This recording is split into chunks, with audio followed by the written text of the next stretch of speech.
नमस्कार. प्राध्यापक बीजी मांगले, जागर टाइम्स मध्ये आपल्या मी सर्वांचं स्वागत करत आहे.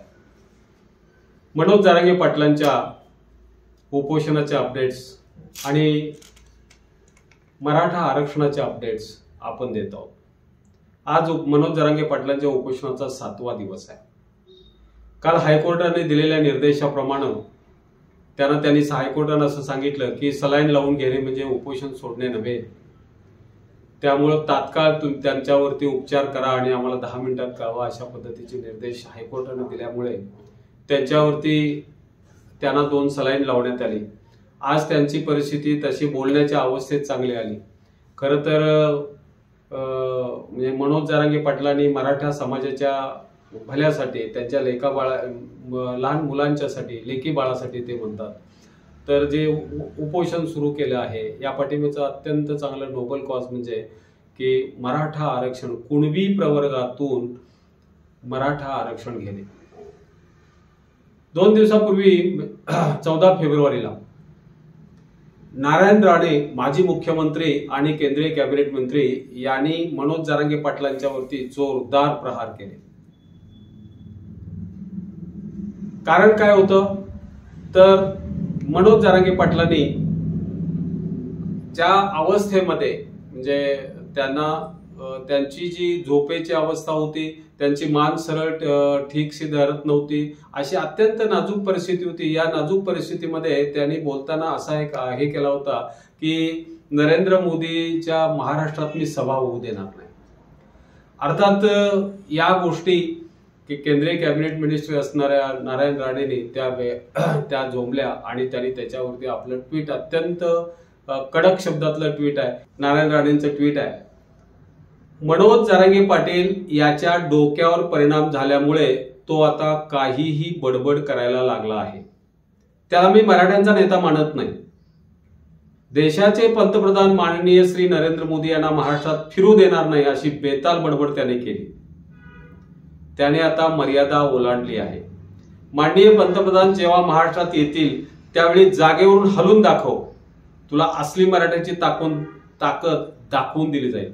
आपली अवकात ओळखावी आणि अंथरुणावर पडून राहून नाटके करावी. या ट्विटमध्ये ते प्रामुख्याने भर देतात तो म्हणजे असली मराठ्याची ताकद मी दाखवून देईन. सर्वप्रथम ते मनोज जरांगे पाटलांचा उल्लेख एकेरी करतायत आणि जर मोदीला तुम्ही जर महाराष्ट्रात फिरून देत नसाल तर मोदी आल्यावर नुसतं जागेवरून हलवून दाखव, तुमची अवकात तुम्हाला दिसून येईल अशा पद्धती. म्हणजे त्यांची अवकातही त्या ठिकाणी जी नाटकं आहेत ती अंथरुणावर पडूनच तुम्ही नाटके करावीत अशा पद्धतीचं हे जे ट्विट होतं, हे ट्विट पत्रकार परिषद, आज त्यांची तब्येत बरी झाल्यानंतर दुपारी 1 वाजता आज पत्रकार परिषद झाली मनोज जरांगे पाटलांची. आणि यात जरांगे पाटलांच्या पत्रकार परिषदेमध्ये एका पत्रकारांनी हा मुद्दा उपस्थित केल्यानंतर मनोज जरांगे पाटील अत्यंत गंभीर झाले. त्यांनी त्याच भाषेमध्ये नारायण राणेंना उत्तर दिलं. हे उत्तर देण्यापूर्वी एक महत्वाची घटना सांगतो तुम्हाला. 6 दिवसापूर्वी आमदार भास्करराव जाधव शिवसेनेचे, की जे आता उद्धव बाळासाहेब ठाकरे गटामध्ये आहेत, यांच्यात आणि त्यांच्यातही अशाच पद्धतीचं वाकयुद्ध झालं होतं. त्यावेळेला नारायण राणे भास्करराव जाधवांना असं स्पष्ट म्हणाले की मी तुम्हाला एकदा चोपणार, म्हणजे हाणणार. तर अशा पद्धतीचं हे जे काय नारायण राणेंचं खालच्या भाषेत येऊन बोलणं, हे बोलणं फारसं लोकांना काही आवडणारं नाही आहे. तरीही यावर मनोज जरांगे पाटील हे काय बोलले हे बघा. आणखीन एवढ्या वेळेस त्यांना सुट्टी द्यायची. एवढ्या वेळेस निलेश राणे साहेबांना विशेष करून माझं सांगणं, तुम्ही त्यांना थांबवा, कारण मला सुद्धा काही मर्यादा आहेत. मी कचड्याला धुवून काढीन, मी सोडणार नाही तो पुढं. कारण मला सुद्धा मर्यादा आहे. तुम्हाला काय बोललो आम्ही? चला, काय बोललो तुम्हाला? नारायण राणे साहेब या शब्दाबद्दल माझ्या तोंडातून बरेच शब्द आहे का? कारण आपल्या क्षमता आता ऐकून घ्या, ते उद्या जरी बोलले तरी सोडणार हो, आणि ते आता 1 घंट्याने बोलले तरी नाही सोडणार. आणि त्यांची ज्यांनी तयारी असणार खेटायची त्यांनी खेटायची तयारी, मग आपली का मग ते बाजून जाते, त्याला काय करावं मग. आणि तेव तर ज्या पक्षाचे ना तेव त्याच्या पक्षातल्या लोकांचे त्याच्यामुळे सुद्धा हाल होणार आहेत विनाकारण. कारण मराठ्याने सगळं आता स्टँडच बदलेला परवापासून. मला सलाईनच घ्यावं लागली भाऊ, मी शपथ सांगतो. एवढा जीव झाला ना त्यांना, काही नको आहे आता. माणसं पाहिजे फक्त एकमेकाची. पुढं काय करायचं ते आता म्हणजे ते आता समजून घ्यावं त्यांना असं मराठा म्हणजे काय हे जर त्यांना थोडंफार माहीत असेल तर त्यांनी बदल करावा. या क्लिपवरून असं दिसून येतं की दोघेही बाह्या सारून लढण्याच्या मोडवरती आले. दोघेही मराठा आहेत, गरम रक्ताचे आहेत. कुणीतरी वेळेत हस्तक्षेप करणं गरजेचं आहे. पण या ट्विट मधलं एक वाक्य जे आहे ते माझ्या दृष्टीनं फार महत्वाचं आहे. मला त्या वाक्यावरती भर द्यावासा वाटतो. ते असं म्हणतात मनोज जरांगे पाटील, ते म्हणजे आता इथं नारायण राणे त्यांच्या बोलण्यातला हा शब्द आहे. ते ज्या पक्षात आहेत त्या पक्षालाही त्यांच्यामुळं आता भोगावं लागेल, असे ते वाक्य आहे. एक सूचक वाक्य आहे आणि या सूचक वाक्याद्वारे त्यांनी भविष्यातल्या राजकारणाची सूचना दिली असं मला वाटतं. मनोज जरांगे पाटील आजही अन्न पाणी वर जे आहे, उपचारही त्यांनी अजूनही घेतलेले नाही. यामध्ये त्यांनी आणखी दुसरा एक महत्वाचा मुद्दा सांगितला. पत्रकारांनी त्यांना प्रश्न असा विचारला की मुख्यमंत्री एकनाथ शिंदेनी आम्ही आता 20 तारखेला विशेष अधिवेशन घेतोय आणि त्या अधिवेशनामध्ये मराठ्यांच्या आरक्षणाचा मुद्दा हा मार्गी लावतो आहोत. त्यानंतर न्यायमूर्ती शुक्रे यांनी आपला सर्वेक्षणाचा अहवालही सादर केलेला आहे.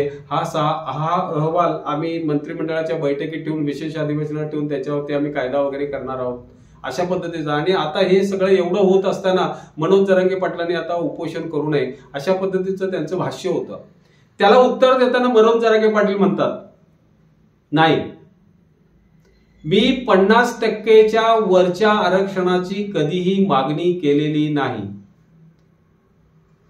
कुणबी नोंदी सापडल्या, कुणबी नोंदीतून प्रमाणपत्र द्या आणि कुणबीमध्ये यांचा सगळ्यांचा समावेश करा. आम्ही मराठे सगळे शेतकरी आहोत आणि शेतकरी सगळे कुणबी आहेत. 67च्या आधीच्या नोंदी आपल्याला सापडत आहेत आणि कायद्यामध्ये घटनेनं त्यांना आरक्षण दिलेलं आहे, कुणब्यांना संरक्षण दिलेलं आहे, आरक्षण दिलं आहे आणि त्या आरक्षणासाठी मी काम करतो आहे.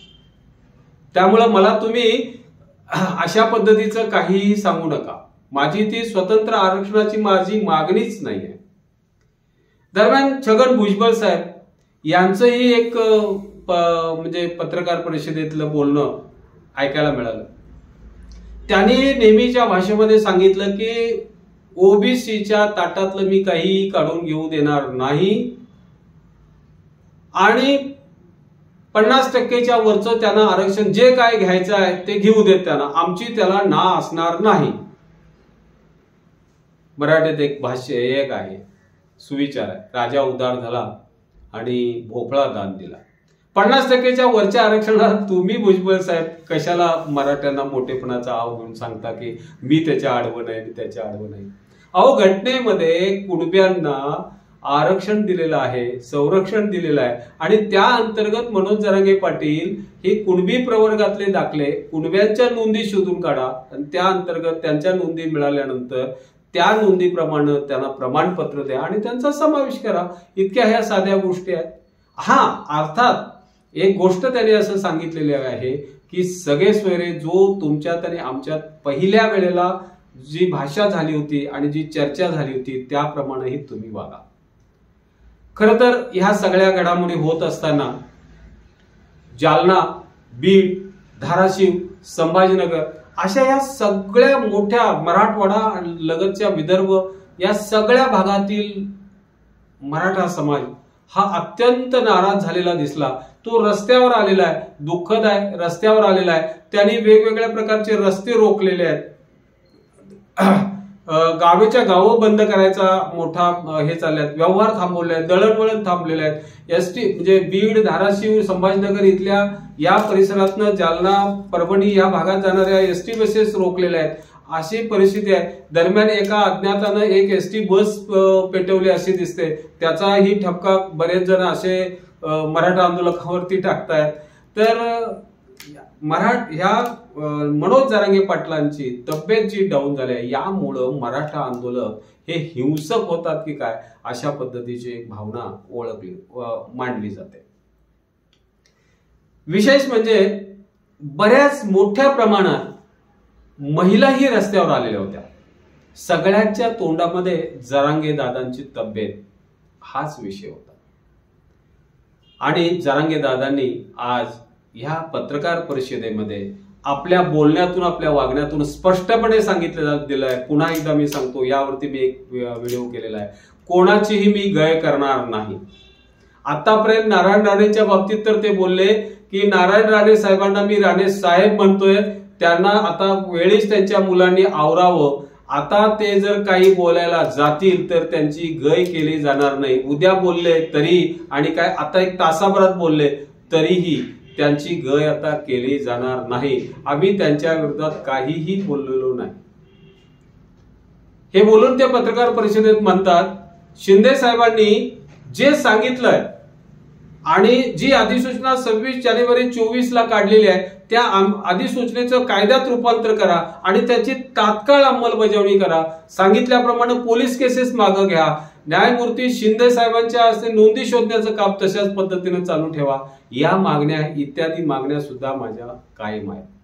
आणि हे सांगताना त्यांनी आजही सांगितलं कोणत्याही परिस्थितीत सगळे सोयऱ्याच्या बाबतीतला कायदा केल्याखेरीज मी माघार घेणार नाही। माझा आमरण उपोषण सुरूच राहील। धन्यवाद मित्रांनो, माझा हा व्हिडिओ आपण लाईक, शेअर आणि सबस्क्राईब करा।